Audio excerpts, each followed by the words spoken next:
Salut les amis, j'espère que vous allez bien. Moi, je me porte plutôt bien. Je suis vraiment ravi qu'on reprenne avec le football des clubs. Ok, ça m'a tellement manqué pendant cette période de trêve. J'étais occupé, j'avais pas mal de choses à faire. Et donc, avec la trêve, je me suis dit, rien à faire. Ok, et là, je suis de retour. Ok, on va commencer avec le PSG qui remporte ce match sur 3 buts à 0 face à Toulouse. Très belle victoire, on va dire, en tenant compte du score. Mais il y a pas mal de choses à dire par rapport au match. Avant tout, j'aimerais poser un petit détail. Je suis barcelonais, oui, je suis un grand fan du Barça. Et si je parle du PSG, c'est parce que c'est un club que j'aime bien. C'est un club que je suis depuis un bon bout de temps. Depuis le temps d'Ibrahimovic, ok. Donc, ça ne m'empêche pas de soutenir ce club malgré tout ce qu'il y a autour entre le Barça et le PSG. Pour moi, ça ne me pose aucun problème. J'aime ce club, je n'y peux rien. Donc, lorsque je vais être très dur avec le PSG, comprenez que c'est parce que je porte ce club dans mon cœur. Ok, si c'était Marseille en face, ça ne m'aurait causé aucun problème. Donc, aujourd'hui, le PSG gagne 3 buts à 0. J'espère que je vous ai salué, les amis. Aujourd'hui, le PSG gagne 3 buts à 0. On peut se dire que le match était facile. Facilement, le PSG a dominé l'adversaire et le score se termine une fois encore en faveur du PSG. Mais ce n'est pas vraiment le cas. Il est certes vrai que le PSG a eu une certaine domination face à Toulouse, mais il y a tellement de choses que Toulouse pouvait faire dans ce match pour renverser le match. Vraiment. Déjà, le score était vierge, 0 partout pendant un bon bout de temps. Je peux comprendre, ça peut arriver que vous ne puissiez pas être dans votre meilleur jour, que ça puisse être difficile à trouver le cadre. Ok.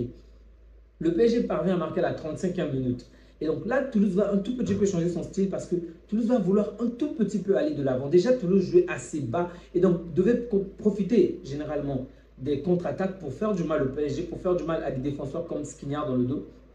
Ce qui est normal parce qu'il est certes un bon défenseur, rien à dire, mais il est très long, ok? Il est très long, la vitesse, ce n'est vraiment pas son point fort. Donc, jouer de cette manière-là, c'était une très bonne chose. Mais Luis Enrique a également été intelligent en renversant la place, en échangeant la place entre Skriniar et Beraldo. Ça a joué un rôle très important et on a vu la différence de quelle manière Beraldo était largement plus rapide que Skriniar. Du coup, ça a quand même pénalisé l'équipe adverse. Ok, là encore, ça va. Mais lorsque je vois ce match de Toulouse, je me dis vraiment, la Ligue 1 n'aide pas le PSG. Sincèrement, et le moment où on voit des mauvaises performances du PSG en Ligue des Champions, ce n'est pas vraiment toujours la faute du PSG. Vraiment, c'est la Ligue 1 en tout cas telle. C'est vrai qu'il y a petit à petit une amélioration. On voit des clubs comme Monaco, on voit des clubs comme Lille. Ok, c'est bien, mais je veux dire, c'est pas vraiment suffisant. Ce n'est encore pas suffisant. Un club comme Toulouse qui vient de faire 3 matchs sans aucune défaite, sans 3 matchs, 3 victoires, sans prendre un seul but, aujourd'hui est incapable de marquer face à ce PSG. Il y a eu tellement d'opportunités où ils pouvaient faire du mal, revenir à 1 partout et même prendre de l'ascendant. Vous avez face à face avec Popov, je crois. Euh, Safonov, désolé. Vous avez des actions face au gardien Safonov. C'était pas une action compliquée. Il y a eu des combinaisons tellement complexes avant. Vous vous retrouvez face à face au gardien, vous n'arrivez pas à marquer. Pas une seule fois, mais au moins 2 fois. Mon frère, sois altruiste si tu ne peux pas marquer. Ton collègue est juste à côté. Fais la passe. Sincèrement, je suis heureux que le PSG ait gagné, je précise. Mais ça me déçoit un peu qu'il n'y ait pas réellement une réelle adversité parce que les gens vont se complaire dans cette atmosphère-là. Ils vont se dire qu'ils sont tellement forts ou que le niveau est tellement au-dessus. Du coup, ils vont aller en Ligue des Champions, croyant que tout le monde ressemble à cette équipe. C'est vrai qu'ils ont déjà eu un avant-goût de la Ligue des Champions, mais ça ne motive pas à aller de l'avant, en fait.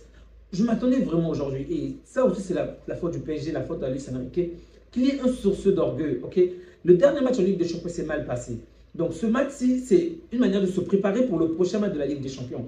Même si l'adversaire n'est pas à la hauteur, je m'attendais à ce que les attaquants du PSG fassent vraiment la différence. Aujourd'hui, ce ne sont pas les attaquants qui ont bien joué. Ok, ils ont eu à certains moments du match de bons jeux, de bonnes actions, mais ce ne sont pas eux qui ont fait la différence aujourd'hui. La preuve en est, Joao Neves, buteur, Beraldo, buteur, et enfin Vitinha, buteur. Donc les 3 joueurs ne sont pas les attaquants. Vous pouvez peut-être dire que le but de Vitinha, c'est sur la passe de Kolo Muani, mais Kolo Muani était c'est un attaquant, mais un remplaçant.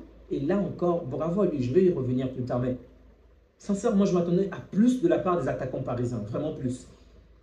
Du côté de Toulouse, comme je l'ai dit, je suis déçu parce qu'ils auraient pu faire mieux, vraiment chambouler complètement ce match, nous donner un peu plus d'intérêt à ce match parce qu'à un moment, le match était devenu un peu lassant. Ok, il y avait de très bonnes choses.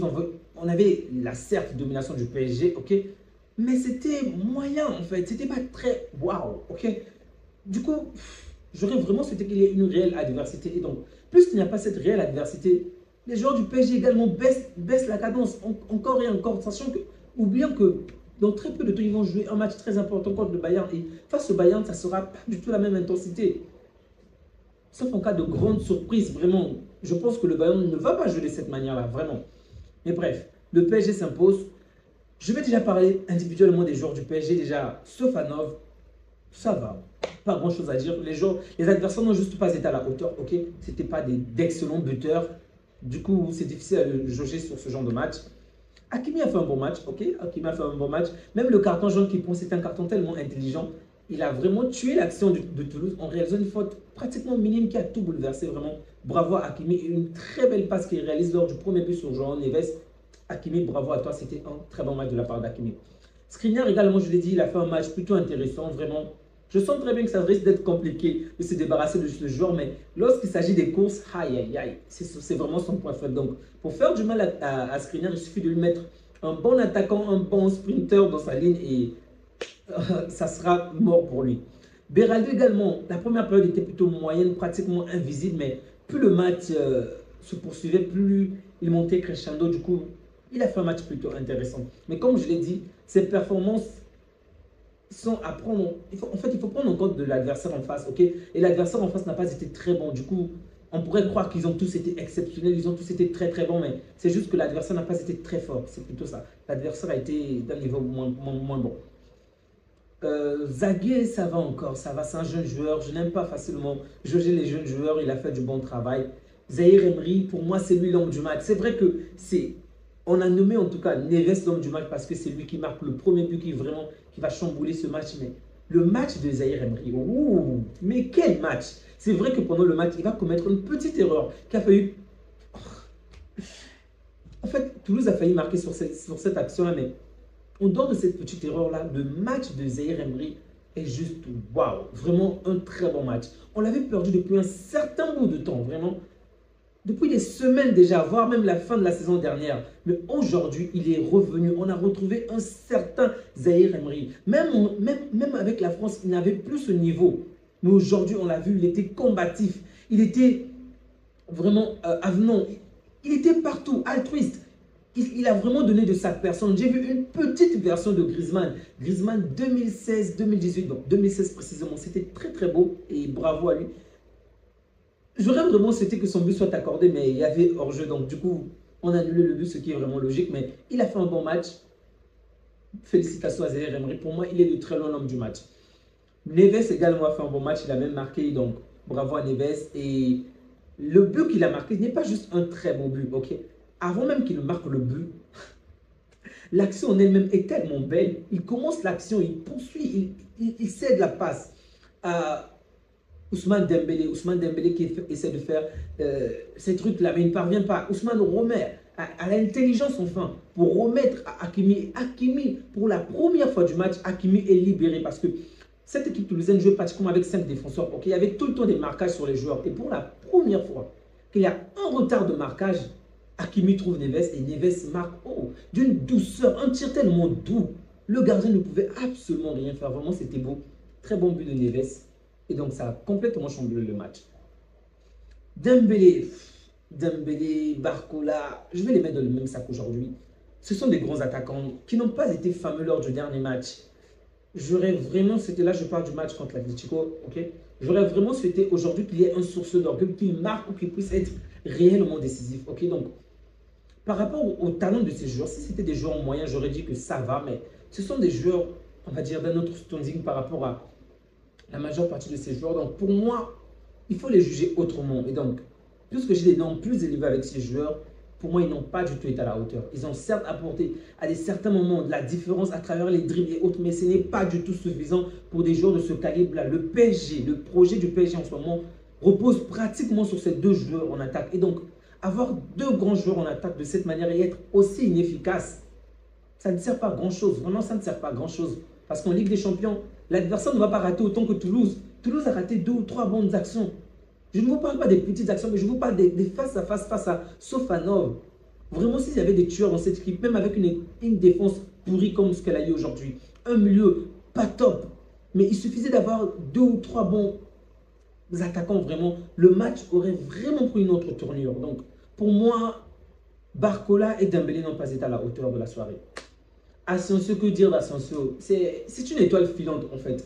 Dans tout le match, on va le voir 5 à 6 minutes. Après, pouf, il disparaît. Il va revenir très tard. Bref, je ne suis pas satisfait d'Asensio, ça c'est clair. Il y a un moment où Colomani pouvait même faire la différence, mais il y a eu une mauvaise communication entre eux. Il a tellement voulu garder la balle. Ça, en fait, c'est ce que je vois un peu avec De Jong parfois, où tu sens qu'il a tellement du talent. Il veut continuer à faire. On a juste besoin que tu ailles rapidement. Ok, c'est un joueur que j'adore. Je parle de De Jong, bien évidemment, mais à un moment, il peut tellement te saouler parce que en fait, il ralentit le jeu. Ok, et je pense que Asensio également a fait exactement la même chose aujourd'hui.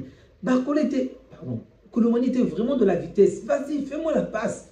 Il va casser les lignes. Il est rapide. Il n'y a pas vraiment de défenseur, mais il a tellement ralenti Colomani. Au moment où Colomani baisse la cadence, c'est le moment où il fait la passe. Du coup, la mauvaise communication a fait en sorte que Colomani ne reçoit pas la balle et du coup, ils ont perdu la balle.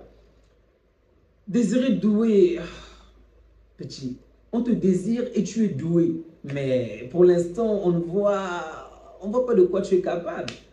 Tu es un jeune joueur, je vais t'accorder du temps. Je pense qu'il faut peut-être que tu aies plus de confiance en toi. Je ne vais pas dire grand-chose sur toi, ok?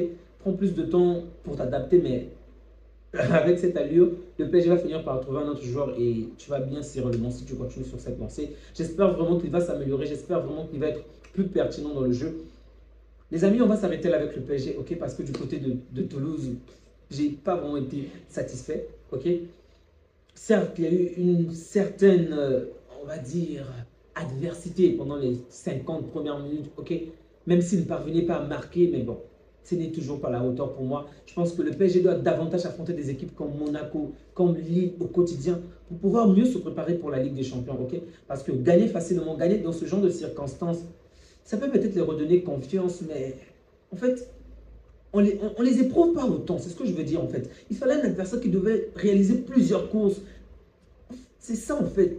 Éprouver le fer, en fait, battre le fer pendant qu'il est encore chaud. Comme ça, il devait garder une certaine mémoire des adversaires puissants et réellement se préparer pour le mardi, les mercredis, les jours de Ligue des Champions. Mais face à des adversaires dont vous arrivez facilement à canaliser, ce n'est pas toujours la meilleure manière de se préparer.